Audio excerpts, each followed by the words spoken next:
एक बार की बात है, एक आदमी के जीवन में सिर्फ दुख ही दुख थे। वह जो भी काम करता, उस बेचारे का वह काम पूरा ही नहीं होता। घर में आता तो घर में क्लेश बना रहता। किसी से कोई मदद मांगता तो कोई उसकी मदद नहीं करता। ऐसा लगता था कि चारों तरफ से उसके ऊपर दुख का पहाड़ टूट पड़ा है। उसे समझ नहीं आ रहा था कि मैं इन दुखों से कैसे पार पाऊं। वह दिन रात यही सोचता रहता था कि अपने दुखों से छुटकारा कैसे पाना है। इसी कारण से वह रात में सो भी नहीं पाता था। उसकी आंखों के नीचे बड़े बड़े काले घेरे बन गए थे, जो इस बात का प्रतीक थे कि वह आदमी कितना दुखी है और कितना चिंतित है। कभी कभी तो उसके मन में आत्महत्या करने के भी ख्याल आते थे, लेकिन अपने परिवार की चिंता करके वह यह कदम नहीं उठा पाता। वह इतना दुखी हो गया कि उसने निर्णय किया कि वह इन दुखों से छुटकारा पाकर ही रहेगा। इसके लिए चाहे उसे कितनी ही मेहनत करनी पड़े, कुछ भी करना पड़े, चाहे अंगारों पर चलना पड़े, लेकिन इन दुखों से छुटकारा हासिल करके रहेगा। ऐसे ही एक दिन उसने अपने मित्र से पूछा कि मैं अपने जीवन को कैसे सुधारें। उसके मित्र ने उसे बताया कि तुम किसी बाबा के पास जाओ। बाबाओं के पास ऐसा मंत्र होता है जिससे सारे दुख मिट जाते हैं, जीवन खुशियों से भर जाता है और धन संपदा भी हासिल होती है। तुम किसी ऐसे बाबा को ढूंढ लो, बस तुम्हारा काम बन जाएगा।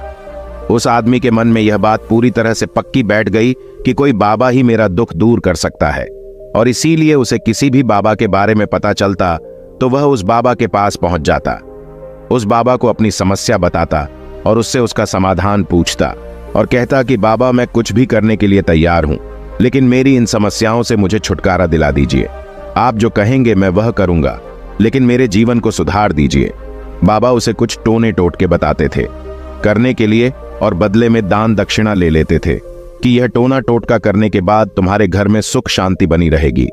बस इस टोटके को पूरी विधि के साथ करना। वह आदमी घर लौटकर पूरी विधि के साथ टोने टोटके करने लगा, लेकिन बहुत टोने टोटके करने के बाद भी उसके जीवन में कुछ बदलाव नहीं आया। इसके विपरीत उसका जीवन और ज्यादा दुखी हो गया। जो भी बाबा उसे टोना टोटका देता था, वह बदले में उससे दान दक्षिणा लेता था, जिससे उसका धन भी धीरे धीरे खत्म हो रहा था। इससे उसके जीवन में दुख और ज्यादा बढ़ गया। तब उसे लगा कि बाबाओं के पास जाने से तो मेरे जीवन में दुख कम होने की वजह बढ़ते ही जा हैं, तो मुझे क्या करना चाहिए? बाबाओं के पास जाऊं या ना जाऊं? फिर एक दिन एक आदमी ने उसे बताया कि तुम अपने घर में किसी पंडित को बुलाकर हवन करवा लो। हवन होगा, घर शुद्ध हो जाएगा, कोई भी बुरी ऊर्जा होगी घर में तो वह घर से बाहर चली जाएगी। किसी पंडित को बुलाकर पूरे विधि विधान उसे मंत्र उच्चारण कराओ, हवन कराओ, जिससे घर में सुख शांति आए। उस आदमी के मन में यह बात बैठ गई और उसने एक पंडित को अपने घर पर बुलाकर हवन करवा दिया। हवन अच्छी तरह से संपन्न हुआ। बदले में पंडित ने भी अच्छी दान दक्षिणा ली और उसके बाद वह वहां से विदा हो गया। लेकिन कुछ दिनों के बाद उस आदमी को महसूस हुआ कि उसके जीवन में अभी भी कोई बदलाव नहीं आया है। अब वह आदमी पूरी तरह से दुखी हो गया और ज्यादा परेशान हो गया। अब तो उसे लगने लगा था कि मेरे जीवन में से दुख कभी खत्म ही नहीं होंगे, और यही सोच सोच कर उस आदमी का बुरा हाल हो गया था। फिर एक दिन उसे अपने मित्र से एक ऐसे बाबा के बारे में पता चला जो समाधान बताने के लिए कोई दान दक्षिणा नहीं लेता था। उस आदमी को लगा कि यह बाबा दूसरे बाबाओं की तरह नहीं हो सकता, क्योंकि यह तो दान दक्षिणा लेता ही नहीं, और अगर दान दक्षिणा नहीं लेता तो यह सच में कोई सिद्ध बाबा होगा। और यही सोचकर वह उस बाबा के पास पहुंच जाता है।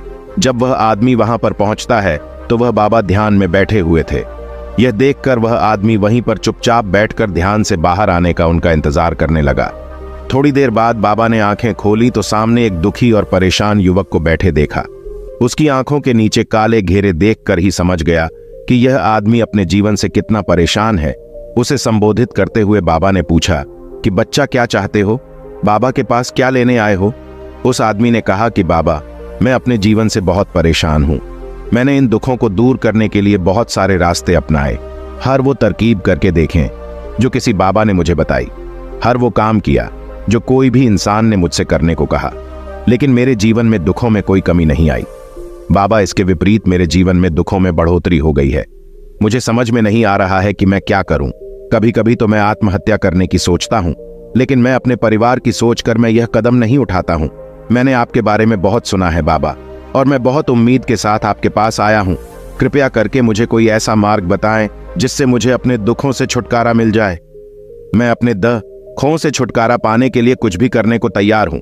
आप मुझे कोई भी रास्ता बताएं, चाहे वह रास्ता कितना ही कठिन क्यों ना हो। मैं उसको पार करके रहूंगा। बाबा ने महसूस किया कि आदमी तो सच में बहुत परेशान है।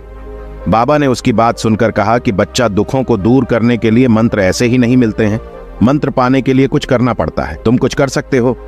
यह सुनकर पहले तो उस आदमी ने सोचा कि यह बाबा भी मुझसे दान दक्षिणा मांगेंगे, लेकिन और कोई रास्ता ना पाकर उस आदमी ने कहा, बाबा, आपको जितना भी दान दक्षिणा चाहिए मैं देने के लिए तैयार हूं, लेकिन आपका मंत्र सच्चा होना चाहिए, वह पूरा होना चाहिए, उसका फल मुझे मिलना चाहिए।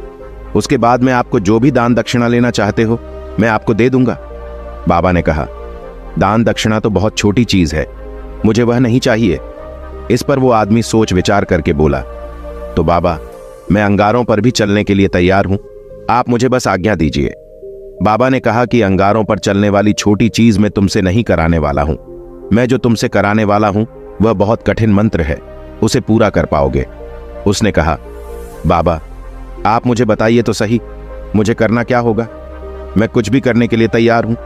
इस पर बाबा ने उसे कहा कि यहां से जब तुम अपने घर जाओ तो रास्ते में अपने मन में यह दोहराते जाना कि मैं सुखी हूं, मैं सुखी हूं। बार बार अपने मन में यही दोहराना और याद रहे। जुबान पर यह नहीं आना चाहिए, यह सिर्फ मन में दोहराना है। यह सुनकर वो आदमी बोला, बाबा, बस इतनी सी बात, यह तो मैं चुटकी बजाते कर लूंगा, लेकिन इससे होगा क्या? बाबा बोले कि इस मंत्र को करके तो देखो, वैसे भी तुमने इतने बाबाओं के मंत्र किए हैं, तो इस मंत्र को भी करके देख लो। उस आदमी ने सोचा कि बाबा कुछ दान दक्षिणा तो ले नहीं रहे हैं और छोटा सा मंत्र है, इसे तो मैं कर ही लूंगा। वो बोला, ठीक है बाबा, मैं यह मंत्र जरूर करूंगा। और वो आदमी यह कहकर वहां से चलने लगा। लेकिन जैसे ही वह चलने लगा, पीछे से बाबा ने बोला कि बच्चा, एक बात याद रखना, जब तुम यह मंत्र अपने मन में दोहराना तो तुम्हारे मन में बंदर के विचार नहीं आने चाहिए, बंदर का ख्याल भी नहीं आना चाहिए, तो ही यह मंत्र सिद्ध होगा। आदमी बोला, मुझे तो आज तक बंदर का कोई विचार नहीं आया, तो अब क्यों आएगा? आप चिंता मत करिए बाबा, मैं बस मन में यही दोहराऊंगा कि मैं सुखी हूं, मैं सुखी हूं। इसके अलावा बंदर का कोई भी विचार मेरे मन में नहीं आएगा। यह कहकर वह आदमी वहां से चल देता है। वह अपने मन में मैं सुखी हूं, मैं सुख ही हूं, यह दोहराता हुआ थोड़ी दूर ही चला था कि उसके मन में अचानक बंदर का ख्याल आ गया। बंदर का ख्याल एक बार आया और चला भी गया। लेकिन उस आदमी ने सोचा, आज तक तो मुझे बंदर का कोई भी विचार नहीं आया, यह आज बंदर का विचार क्यों आ गया? और ऐसे करके उसने उस बंदर के विचार को पकड़ लिया और यह भूल गया कि एक क्या मंत्र दोहराना है, और वह बंदर के बारे में सोचने लगा। जब थोड़ी देर बाद फिर से उसे होश आया तो वह फिर से अपना वही मंत्र दोहराने लगा जो बाबा ने उसे बताया था, मैं सुखी हूं, मैं सुखी हूं। लेकिन अचानक से उसे एक बंदर दिखाई दिया और यह देखकर फिर से उसके मन में बंदर का विचार उठ गया। और यह देखकर वह इस विचार को बाहर फेंकना चाहता था और वह चाहता था कि मेरे अंदर किसी तरह से बंदर का विचार ना आए, लेकिन उसे तो सामने बंदर ही दिखाई दिया। ऐसे ही जद्दोजहद करते करते घर पर पहुंचा और घर पर पहुंचने के बाद अपनी पत्नी को कहा कि हे बंदरिया, मुझे खाने में बंदर परोस दो। और जब उसे एहसास हुआ कि उसने क्या बोल दिया तो वह अपने बाल नोचने लगा और दीवारों में सर मारने लगा कि आज तक मुझे बंदर का कोई भी विचार नहीं आया, और आज मुझे यह क्या हो गया है कि मुझे हर जगह बंदर ही बंदर नजर आ रहे हैं, यह कैसी माया है। यही सोच सोच कर वह आदमी रात भर सो नहीं पाया। रात भर करवटें बदलते रहा और सुबह उठकर सीधे उसी बाबा के पास पहुंच गया और उसके चरणों में गिरकर कहा कि बाबा, पता नहीं क्या चमत्कार हो रहा है, आज तक मुझे बंदर का कोई विचार नहीं आया, लेकिन कल से जब से आपने मुझसे कहा कि बंदर का विचार नहीं आना चाहिए, तब से मुझे हर जगह बंदर ही बंदर नजर आ रहे हैं। उस आदमी ने कहा कि बाबा, मुझे तो आपके पीछे पेड़ पर बैठा बंदर केले खाते हुए दिखाई दे रहा है, यह हो क्या रहा है बाबा? यह सुनकर बाबा हंसने लगे। हाँ हाँ हाँ हाँ बच्चा, मन का जाल एक ऐसा जाल है जिसे समझ पाना इतना आसान नहीं है। बंदर तो तुम्हारे रास्ते में पहले भी आते थे। जब तुम मेरे पास आए थे तो इन्हीं पेड़ों पर यह बंदर घूम रहे थे, लेकिन तब तुम्हारे ध्यान में यह बंदर नहीं था, तब तुम्हारे ध्यान में सिर्फ दुख थे। इसके बाद बाबा ने उसे बताया कि बच्चा, हम जिस चीज से भी दूर भागना चाहते हैं वही चीज हमारे मन में बहुत गहरे में प्रविष्ट हो जाती है और हमारे अंतर्मन में समा जाती है। असल में हम जिस चीज से छुटकारा पाना चाहते हैं उससे छुटकारा इसीलिए पाना चाहते हैं कि वह हमारे साथ बहुत गहरे से जुड़ी हुई है, और हम जितना ही उससे छुटकारा पाना चाहते हैं वह उतनी ही गहरी हमारे मन में बैठती चली जाती है और आखिरकार हमारे अंतर्मन में छा जाती है। ऊपर से तो हम चाहते हैं सुखी होना कि मैं सुखी हूं, सुखी हूं। हमारे होंठ भी यही बोलते रहते हैं, लेकिन हमारे मन में दुख समाये होते हैं। हमारे विचारों में, हमारे मन में दुख ही दुख दिखाई देते हैं। इसीलिए अपनी जुबान से बार बार यह बोल लें कि मैं सुखी हूं, मैं सुखी हूं। हम सुखी नहीं होंगे जब तक यह मंत्र हमारे अंतर्मन में प्रविष्ट नहीं होगा। इस पर उस आदमी ने पूछा कि बाबा, लेकिन यह मंत्र हमारे अंतर्मन में प्रविष्ट कैसे होगा? यह सुनकर बाबा ने कहा कि बच्चा, अपने दुखों से लड़ना बंद कर दो।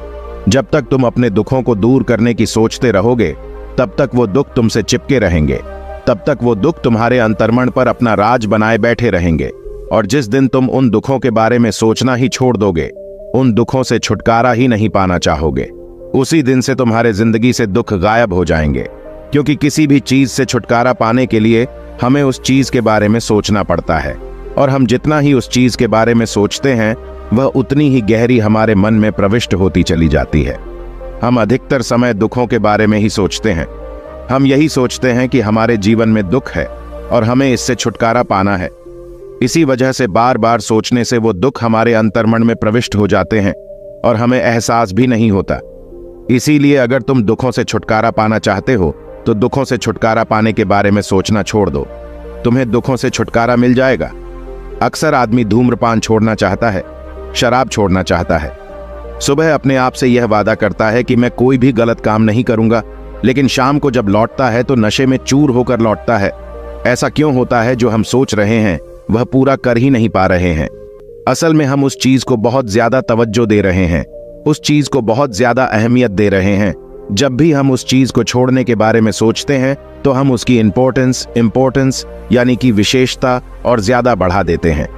हमारा मन उस चीज के बारे में जितना ज्यादा सोचेगा, शराब या धूम्रपान छोड़ने के बारे में जितना ज्यादा सोचेगा, हमारा मन उतना ही उस चीज के पीछे ज्यादा भागेगा। हमें उस चीज से लड़ना नहीं है, बल्कि बिना सोचे गुजर जाना है। और अगर हम इस मंत्र को समझ लेते हैं, तो हम अपने जीवन में जो भी पाना चाहते हैं, उसे अपने अंतर्मन में डाल सकते हैं। और एक बार वो लक्ष्य हमारे अंतर्मन में बैठ जाता है, तो फिर सफलता पाने में कोई समस्या नहीं आती, कोई दिक्कत नहीं आती।